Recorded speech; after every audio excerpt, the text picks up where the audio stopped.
काम गर्न नसक्नेहरूलाई गाली गलौज गर्न दिनुहोस्, आफ्नो औकात देखाउन दिनुहोस्। उनीहरू गाली मात्रै बक्न सक्दछन्। राम्रो काम गरे पो राम्रो कुराको गुणगान गर्ने हो। आफूबाट राम्रो काम भएको छैन, अरूले राम्रो काम गरेको देखेर त्यसपछि रिसले चुर भएर गाली गलौजमा उत्रिन्छन् भने उनीहरूको त्यति नै हो हैसियत, यो बुझे हुन्छ। तर हामीलाई त्यसमा फुर्सद छैन, फुर्सद पनि छैन, हाम्रो चिन्तन पनि छैन। खोइ के भएको हो, जहाँ गयो हलमा अट्ने अट्दैनन्, हल टनाटन भरिएको। हल मात्रै भरिएको हुन्थ्यो नि, हलको बाहिरको ग्राउन्ड पनि भरिएको हुन्छ। हुँदा हुँदा चौरसम्म पनि खाली नभएर चौर पनि सानो हुन थालेको छ। हाम्रा विरोधीहरूले देख्लान्, उनको मन पोल्ला, उनीहरूले नसुनुन्, नभए उनको निन्द्रा हराम होला। एक्लै त बाँच्न दिउँ उनीहरूलाई। एकै समाजवादीले प्रगति गरिरहेको कुरा थाहा पाइसकेपछि उनीहरू त बस्न खान हुँदैन उनीहरू। हामी एउटा क्रान्तिकारी चेतका साथ क्रान्तिकारी पार्टी निर्माण गर्ने अभियानमा जुटेका छौँ। यस अर्थमा मैले भने यो पुरानो पार्टीको निरन्तरता पनि हो। कसैले बोल्न खोज्यो अनि त्यहाँका स्याल हुइया साइबर स्यालले कराउँथे, ए चुपलाक भनेपछि आफ्नै बेइज्जती। त्यहाँ हेर्नुहोस् त 10 भाइको कस्तो बिजोग छ। 10 भाइ भन्यो भने कोही भन्नुहुन्छ बहिनी पनि त छन् नि त्यहाँ दिदी। अब यो तपाईँहरू जान्नुहोस्, दोलखाकै छेउमा छ क्या अर्को जिल्ला। त्यसो हुनाले हामी शानका साथ यो राजनीतिक यात्रालाई अगाडि बढाइरहेका छौँ।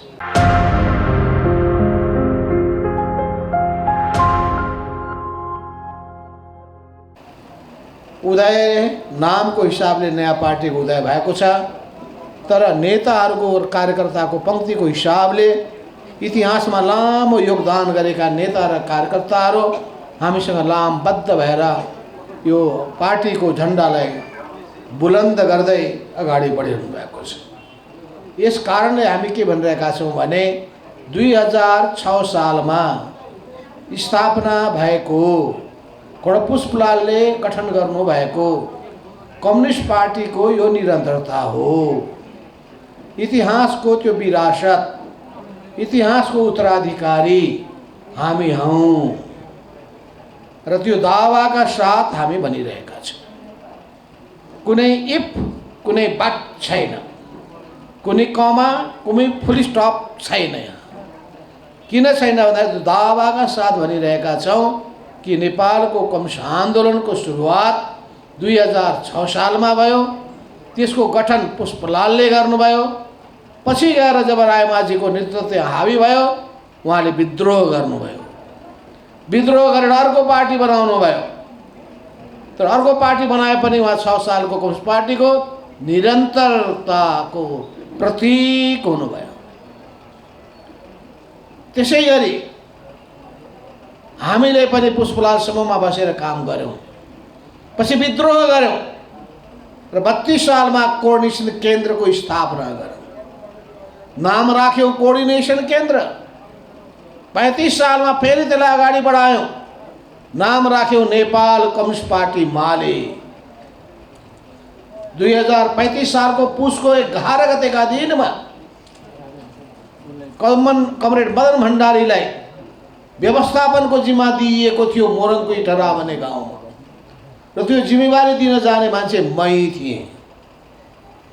त्यसपछि 2047 सालमा मनमोहन अधिकारीको समूह, शाहना प्रधानको समूह र नेकपा दुईटै मिलिसकेपछि हामीले पार्टीलाई फेरि नयाँ रूपमा अगाडि सार्यौँ।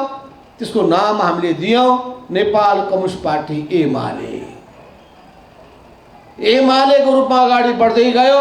51 सालमा हामीले चुनावमा भाग लियौँ, भाग लिएर सरकार बनायौँ सबैभन्दा ठुलो दलको हैसियतले। बहुमत प्राप्त नभएको हुनाले पनि सबभन्दा ठुलो पार्टी भइसकेपछि, अरू कसैले बहुमत देखाउन नसकेपछि हामीले दावा गऱ्यौँ र हामी सरकारको जिम्मेवारीमा पुग्यौँ। सरकारको जिम्मेवारीमा पुगिसकेपछि हामीले नूतन कार्यक्रमहरू, नवीन कार्यक्रमहरू, नयाँ कार्यक्रमहरू, जनताको मन छुने कार्यक्रमहरू अगाडि सार्यौँ। सुकुम्बासीहरूको समस्यालाई सम्बोधन गर्ने कोसिस गर्यौँ। बुढापाका वृद्ध व्यक्तिहरूलाई सम्मान गर्ने र अपाङ्गता भएका र एकल महिलाहरूलाई हामीले वास्ता गर्ने हिसाबबाट भत्ताको व्यवस्था गर्यो।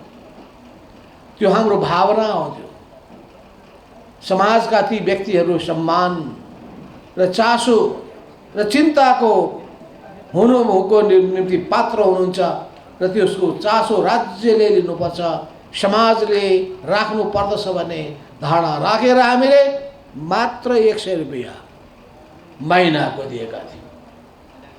त्यो 100 रुपैयाँ अहिले आएर 3-4 हजार रुपैयाँमा पुगेको छ र हामीले 5,000 को लक्ष्य अझै पूरा गर्न बाँकी नै छ। आफ्नो गाउँ आफै बनाऊ भन्ने अभियान सुरु गर्यौँ हामीले।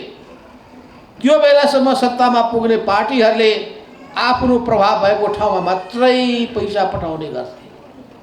हामीले सबै गाउँलाई समान नजरले हेर्यौँ, आफ्नो गाउँ आफै बनाऊ अभियान सुरु गरेर एउटा गाउँमा 3 लाख रुपैयाँ पठायौँ। आज त्यही 3 लाख 3 अरब हुन पुगेको छ, 30 करोड हुन पुगेको छ, 30 करोडदेखि 3 अरबसम्म पुगेको छ। सुरु एउटाले गर्छ अनि बाँकीले अगाडि बढाउने काम गर्दछ। हामीले नै 2066 सालमा म प्रधानमन्त्री भइसकेपछि घर नभएका मान्छेहरूलाई घरको उपलब्धता गराउनका लागि, किनभने घाँस बाँस कपास शिक्षा स्वास्थ्य रोजगारीको अधिकार जनतालाई हुन्छ।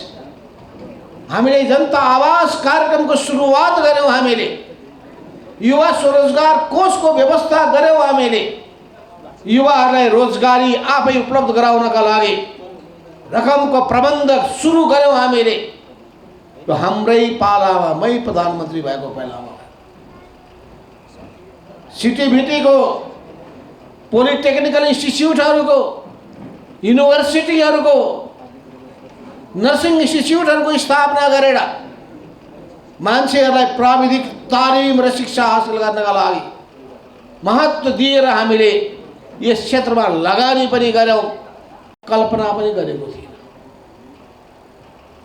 आज तपाईहरु दोलखा जिल्लाको सम्पर्क मञ्चको माध्यमबाट पार्टी प्रवेश गर्ने र कार्यकर्तालाई प्रशिक्षित गर्ने उद्देश्य राखेर यो सिङ्गो हल टनाटन गरिएको छ। खोइ के भएको हो, जहाँ गयो हलमा अट्ने मान्छे अट्दैनन्, हल टनाटन भरिएको हुन्छ। हल मात्रै भरिएको हुन्थ्यो नि, हलको बाहिरको ग्राउन्ड पनि भरिएको हुन्छ। हुँदा हुँदा चौरसम्म पनि खाली नभएर चौर पनि सानो हुन थालेको छ। हाम्रा विरोधीहरूले देख्लान्, उनको मन पोल्ला, उनीहरूले नसुनुन्, नभए उनको निद्रा हराम होला। एक्लै त बाँच्न दिउँ उनीहरूलाई। एकै समाजवादीले प्रगति गरिरहेको कुरा थाहा पाइसकेपछि उनीहरू त बस्न खान हुँदैन उनीहरूलाई। हामी एउटा क्रान्तिकारी चेतका साथ क्रान्तिकारी पार्टी निर्माण गर्ने अभियानमा जुटेका छौँ। यस अर्थमा मैले भने यो पुरानो पार्टीको निरन्तरता पनि हो, तर सँगसँगै जुन पार्टीमा बसेका थियौँ त्यो पार्टीको नेतृत्वहरूले कब्जा गरेको हुनाले र त्यसले गलत बाटोमा लिएर गएको हुनाले त्यहाँ बस्नुको मतलब दास हुनु थियो। त्यहाँ बस्नुको मतलब अरूको दासता स्वीकार गर्नुपर्ने हुन्थ्यो। त्यहाँ बस्नुको मतलब मुख बुझो लगाएर बस्नुपर्ने हुन्थ्यो।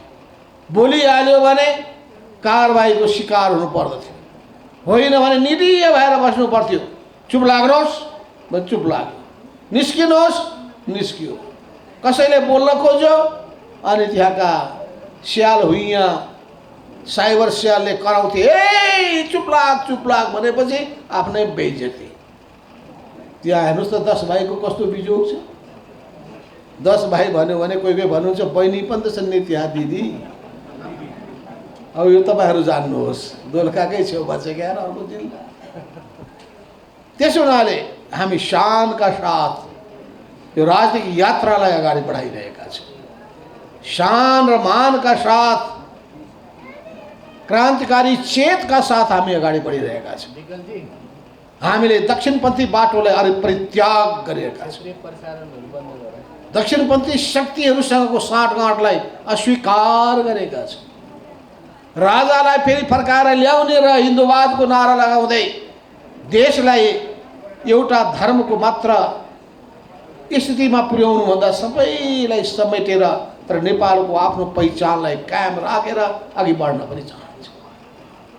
सबै देशका आफ्ना आफ्ना पहिचान हुन्छ, हाम्रो पनि आफ्नो पहिचान छ।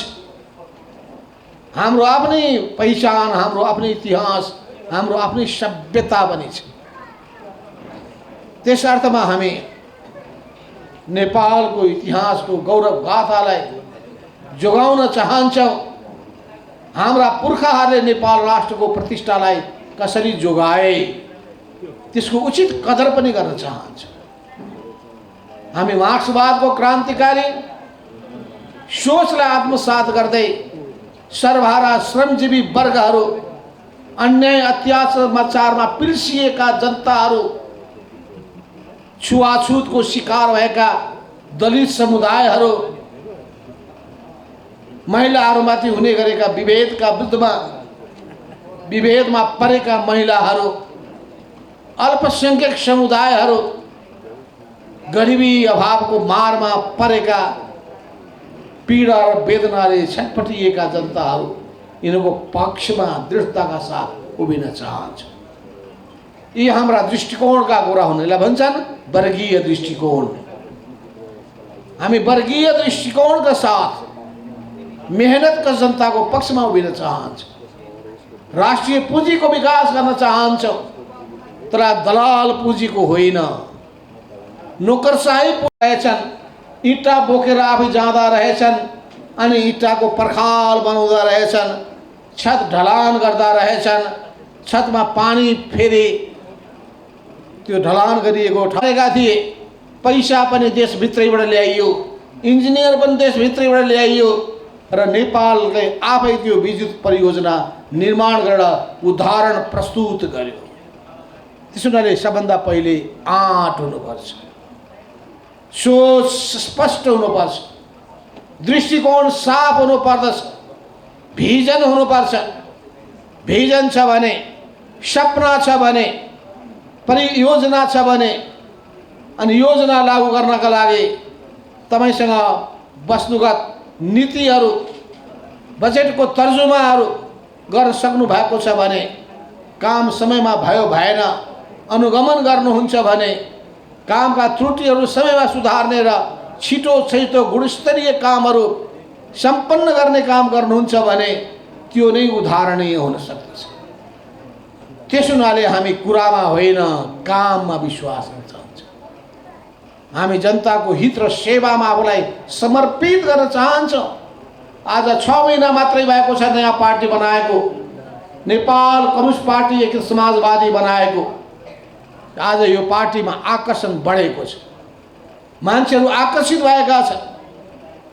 हिजो मात्रै काठमाडौँमा वरिष्ठ अधिवक्ताहरू पार्टीमा प्रवेश गर्नुभयो, चार्टर एकाउन्टेन्टहरू पार्टीमा प्रवेश गर्नुभयो, बौद्धिक समुदायको एउटा ठुलो पंक्ति प्रवेश गर्यो। दिनदिनै प्रवेश गर्ने मान्छेहरूको संख्या बढ्दो छ र अहिले चुनावको समय अब सुरु भइसकेको छ। वैशाखको 30 गते चुनाव हुने भनेर निर्वाचन आयोगले हिजो आचार संहिताको कुरा पनि अगाडि सारेको छ। समस्या त छ। जेठको 5 गते पहिलो चुनाव भएको थियो, असारको 5 गते अर्को चुनाव, 15 गते चुनाव भएको थियो, असोजको पहिलो हप्तामा चुनाव भएको थियो 7 गते। असोजमा चुनाव भएका मान्छेहरूको 5 वर्ष पुगेको छैन। असोजमा 5 वर्ष पुगेको समय पुगेको छैन, त्यसको जवाब कसले दिने? त्यसो हुनाले त्यो कानुनमा त्रुटि छ, संवैधानिक उनीहरूको अधिकारको हरण भएको छ। त्यसो हुनाले यो चुनावले असोज महिनामा 5 वर्ष पुग्नेहरू तिनीहरूको भावनाको विभुत्समा निर्णय गरेको छ भन्ने कुराहरू उठिरहेको छ। भोलि जे होला होला, अहिले हामी तयारीमा जुटौँ। अहिले वैशाख 30 गतेकै चुनावको तयारीमा हामी जुटौँ। मान्छेले भन्ने गर्दछन् होइन के हुन्छ के हुन्छ के हुन्छ भन्छन्। म भन्छु जे हुन्छ हुन्छ, अहिले तयारीमा जुटो। र अहिले नगरपालिका पालिका र गाउँपालिका पालिकामा छलफल सुरु भइसकेको छ। कुन पालिकामा हामी सबभन्दा शक्तिशाली छौँ, आफ्नै शक्तिले जित्न सकिने पालिका कतिवटा छन्, आफ्नै शक्तिले जित्ने वडाहरू कतिवटा छन्, हिसाब किताब सुरु भइसकेको छ। अब अरू पार्टीले पनि शक्ति नभए पनि हामी पनि छौँ, हामी बलिया छौँ पनि भन्लान्, त्यो आत्तिनु पर्ने केही जरुरी छैन। तपाईहरुले पनि भन्न सक्नुहुन्छ हामी शक्तिशाली छौँ, हामी बलिया छौँ, भने तथ्य र प्रमाण देखाइसकेपछि अरूले त्यसलाई स्वीकार नगरेर उपाय नै छैन। त्यसो हुनाले ती पालिकाहरूको तयारी, वडाहरूको तयारीको काममा जुट्नका लागि पहिलो कुरा कमिटी बन्नु पर्दछ। कमिटी बनाइसकेपछि कमिटीको काँधमा जिम्मेवारी हुन्छ। घर घरमा पुग्ने, दैलो दैलोमा जाने, बस्ती बस्तीमा जाने, जनताको बीचमा पार्टीको नाम, पार्टीको नीति, पार्टीको विचार र पार्टीको चुनाव चिन्ह कलम, यो कलमको प्रचार प्रसार गर्ने र भन्ने। कसैलाई भ्रम परेको छ सूर्यको छ भने सूर्यमा ग्रहण लागिसक्यो, अब उदाएको छ भने कलम लाग्नु पर्यो।